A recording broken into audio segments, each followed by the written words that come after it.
नमस्कार दोस्तों, तो आज हम आपको सुनाएंगे पौष रविवार व्रत की कहानी। साथ ही हम आपको इसके महत्व और पूजा विधि के बारे में भी बताएंगे। पौष रविवार मलमास महीने में एक माह तक जो रविवार आता है उसे कहते हैं। पौष रविवार पौष माह से ही प्रारंभ होते हैं।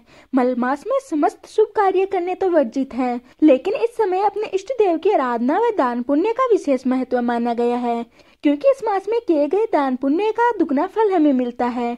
मलमास में शुभ कार्य नहीं करने चाहिए, जैसे कि यज्ञ, तीर्थ यात्रा, देव मूर्ति स्थापना की प्राण प्रतिष्ठा, विवाह, गृह प्रवेश, वास्तु पूजा, कोई भी मांगलिक कार्य नहीं होते। और इस मास में प्रतिदिन घर की महिलाओं को प्रातः सनादि से निर्वित होकर भगवंत गीता का पाठ करना चाहिए, क्योंकि इससे हमारे सारे कष्ट दूर हो जाते हैं। पौष रविवार का व्रत करके भगवान सूर्य को आसानी से प्रसन्न किया जा सकता है, क्योंकि भगवान सूर्य आसानी से प्रसन्न हो जाते हैं और इसका उत्तम फल हमें मिलता है। यदि इस रविवार को व्रत करने वाला भगवान सूर्य नारायण की आराधना में तप्तर रहे तो उसकी संतान आज्ञाकारी होती है तथा माता पिता से भी अधिक स्नेह करती है और संतान का तेज सूर्य के समान बढ़ता जाता है। साथ ही उसके मान सम्मान में भी वृद्धि होती है और समाज में उसे प्रतिष्ठा मिलती है। अब हम आपको बताएंगे पौष रविवार की व्रत विधि।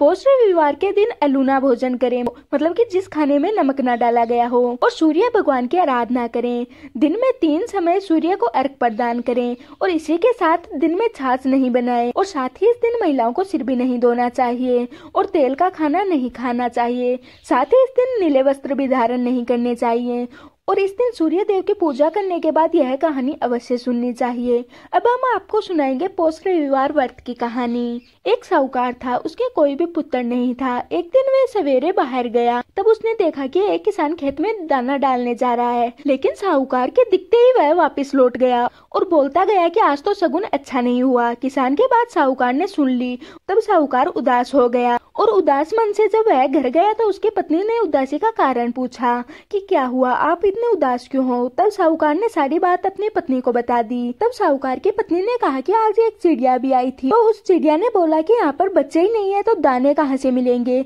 यह कहकर वह उड़ गई। साहूकार को क्रोध आ गया और उसने उसी दिन से सूरज भगवान की आराधना करना शुरू कर दिया। ऐसे ही 12 वर्ष बीत गए। तब राणा देव जी ने सूरज भगवान से कहा कि इतने मन से वह आपकी आराधना करता है, उसकी पुकार आप क्यों नहीं सुन लेते।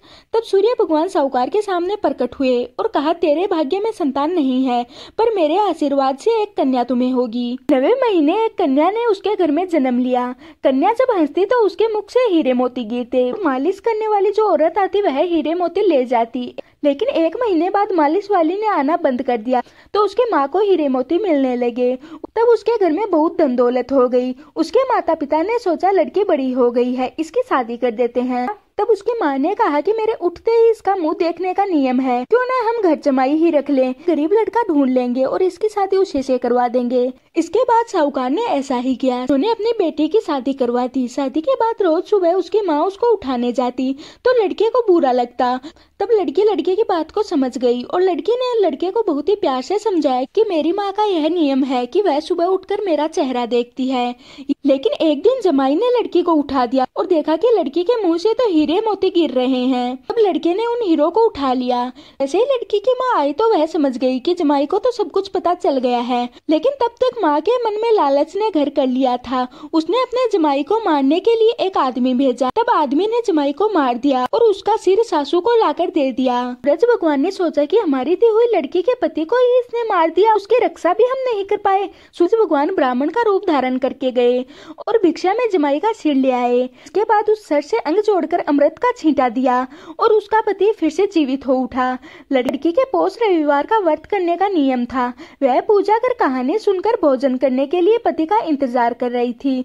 तभी उसका पति आया और जैसे ही उसका पति आया तो लड़की ने कहा कि आपको पता नहीं है क्या कि शाम होने के बाद मैं खाना नहीं खा सकती। अगर मैं सुबह खाना नहीं खा पाती तो मुझे अगले दिन ही खाना खाना पड़ता है। उसके पति ने उसको सारी बात बताई। तब बेटी बोली कि अब हम यहाँ नहीं रहेंगे। इसके बाद सास ने बहुत पश्चाताप किया, लेकिन बेटी ने अपनी माँ की एक भी बात नहीं मानी और अपने पति के साथ ससुराल चली गई और बेटी के ससुराल में सुख समृद्धि हो गई।